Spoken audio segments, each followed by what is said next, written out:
a deep, deep wound. More than 1,300 innocent Israelis killed, including at least 31 American citizens by the terrorist group Hamas. Hundreds of young people at a music festival. The festival was for peace, gunned down as they ran for their lives. Scores of innocents, from infants to elderly grandparents, Israelis and Americans, taken hostage. Children slaughtered, babies slaughtered, entire families massacred. Rape, beheadings, bodies burned alive. Hamas committed atrocities that recall the worst ravages of ISIS, unleashing pure, unadulterated evil upon the world. There's no rationalizing it, no excusing it, period. The brutality we saw would have cut deep anywhere in the world, but it cuts deeper here in Israel. October 7th, which was a sacred Jewish holiday, became the deadliest day for the Jewish people since the Holocaust. It has brought to the surface painful memories and scars left by millennia of anti-Semitism and the genocide of the Jewish people. The world watched then, it knew, and the world did nothing. We will not stand by and do nothing again. Not today, not tomorrow, not ever. To those who are living in limbo, waiting desperately to learn the fate of a loved one, especially to families of the hostages, you're not alone. We're working with partners throughout the region, pursuing every avenue to bring home those who are being held captive by Hamas.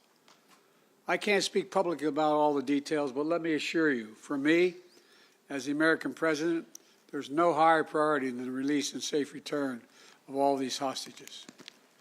To those who are grieving, a child, a parent, a spouse, a sibling, a friend, I know you feel like there's that black hole in the middle of your chest. You feel like you're being sucked into it. The survivor's remorse, the anger, the questions of faith in your soul. Staring at that empty chair, sitting Shiva. The first Sabbath without them. They're the everyday things, the small things that you miss the most. The scent when you open the closet door. The morning coffee you shared together. The bend of his smile, the perfect pitch of her laugh. The giggle of your little boy, the baby. For those who have lost loved ones, this is what I know.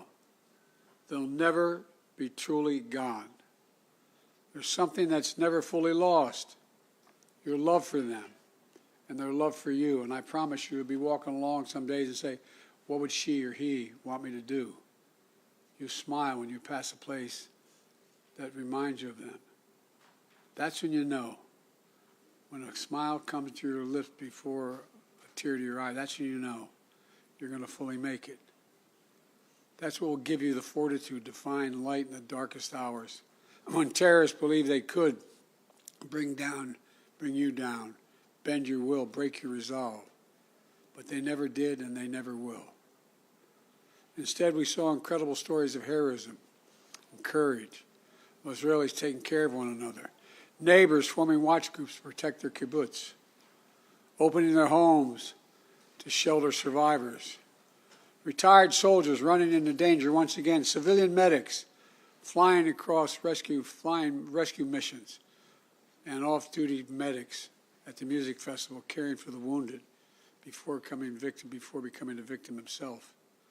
Volunteers retrieving bodies of the dead so families could bury their loved ones in accordance with Jewish tradition. Reservists leaving behind their families, their honeymoons, their studies abroad, without hesitation, and so much more. The State of Israel was born to be a safe place for the Jewish people of the world. That's why it was born. I've long said, if Israel didn't exist, we'd have to invent it. And while it may not feel that way today, Israel must again be a safe place for the Jewish people. And I promise you, we're going to do everything in our power to make sure that it will be. 75 years ago, just 11 minutes after its founding, President Harry S. Truman and the United States of America became the first nation to recognize Israel. We've stood by your side ever since, We're going to stand by your side now. My administration has been in close touch with your leadership from the first moments of this attack. We're going to make sure we have what you need to protect your people, to defend your nation. For decades, we've ensured Israel's qualitative military edge. And later this week, I'm going to ask the United States Congress for an unprecedented support package for Israel's defense. We're going to keep Iron Dome fully supplied so it can continue standing sentinel over Israeli skies, saving Israeli lives. We've moved U.S. military assets to the region, including positioning the USS Ford Carrier Strike Group in the Eastern Mediterranean, with the USS Eisenhower on the way to defer further aggression against Israel and to prevent this conflict from spreading. The world will know that Israel is stronger than ever. And my message to any state or any other hostile actor thinking about attacking Israel remains the same as it was a week ago. Don't. Since this terrorist attack took place, we've seen it described as Israel's 9/11. But for a nation the size of Israel, it was like 15 9/11s. The scale may be different, but I'm sure those horrors have tapped into some kind of primal feeling in Israel, just like it did and felt in the United States. Shock, pain, rage, an all-consuming rage. I understand, and many Americans understand. You can't look at what has happened here to your mothers, your fathers, your grandparents, sons, daughters, children, even babies, and not scream out for justice. Justice must be done. But I caution this: while you feel that rage, don't be consumed by it.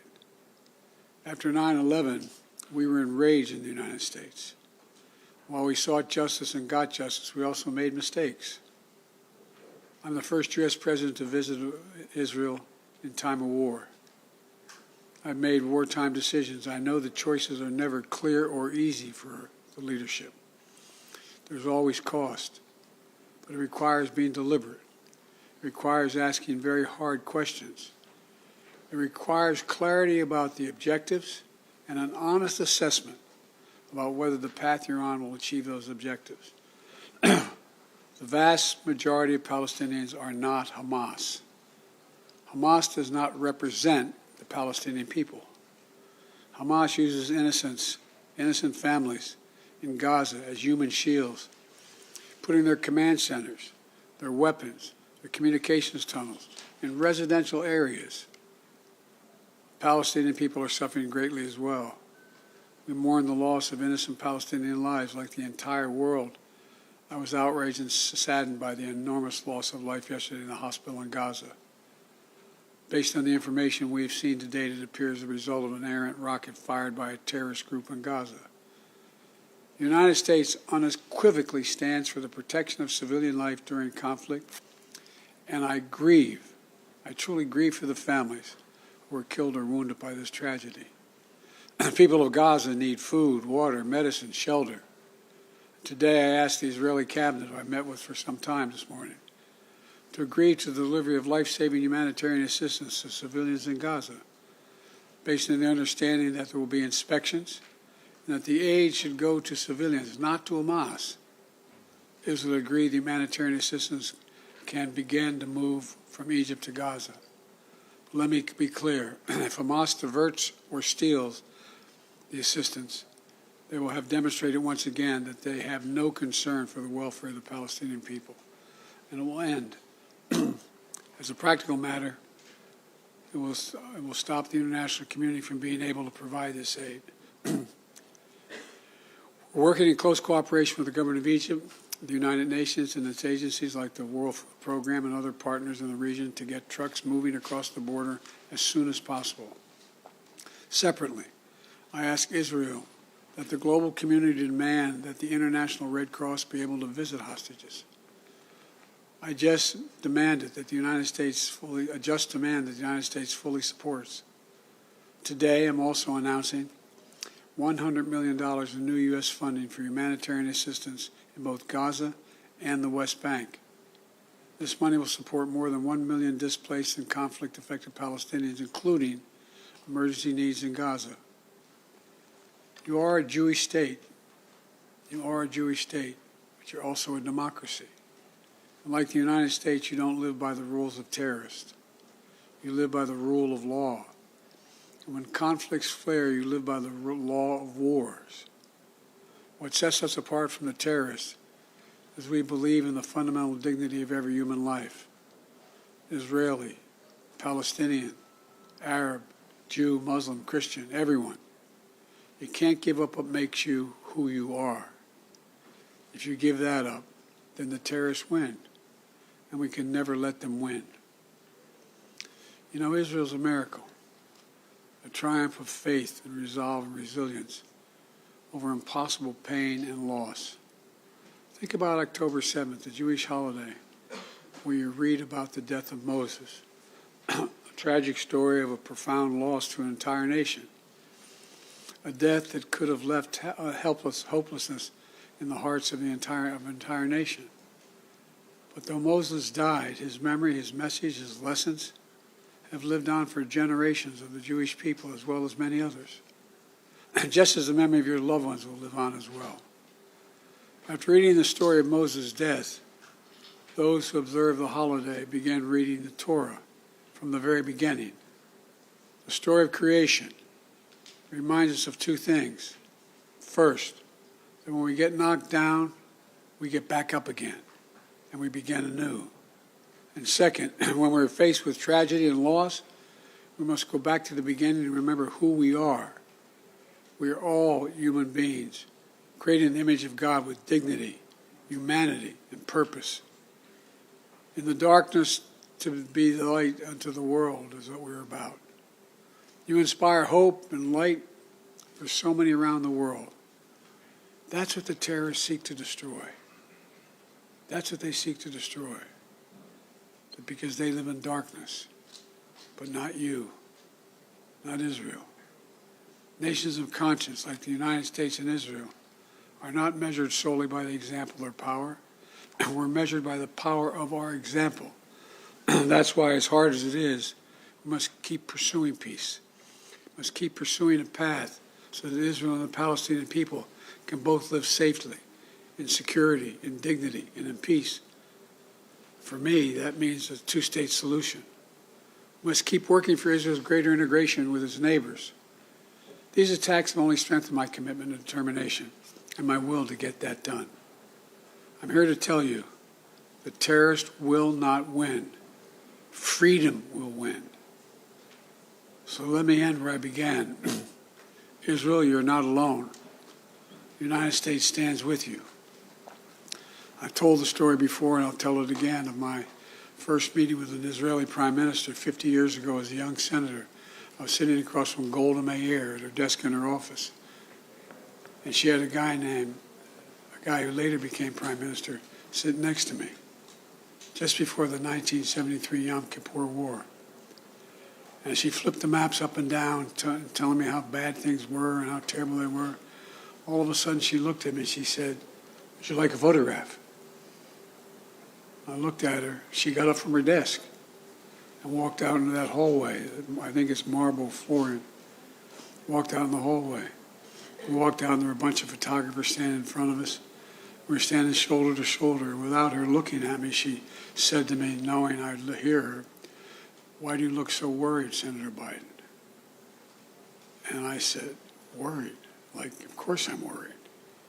And she looked at me and she didn't look. She said, "We don't worry, Senator. We Israelis have a secret weapon. We have nowhere else to go." Well, today, I say to all of Israel, the United States isn't going anywhere either. We're going to stand with you. We'll walk beside you in those dark days, and we'll walk beside you in the good days to come. And they will come. As you say in Hebrew, which I'm not going to attempt to do because I'm such a terrible linguist, I'll say it in English. The people of Israel live. The people of Israel live. Israel will be safe, secure, Jewish, and democratic state today, tomorrow, and forever. May God protect all those who work for peace. God save those who are still in harm's way. Thank you very much. Mr. President, what is your red line that would prompt U.S. military involvement in this war?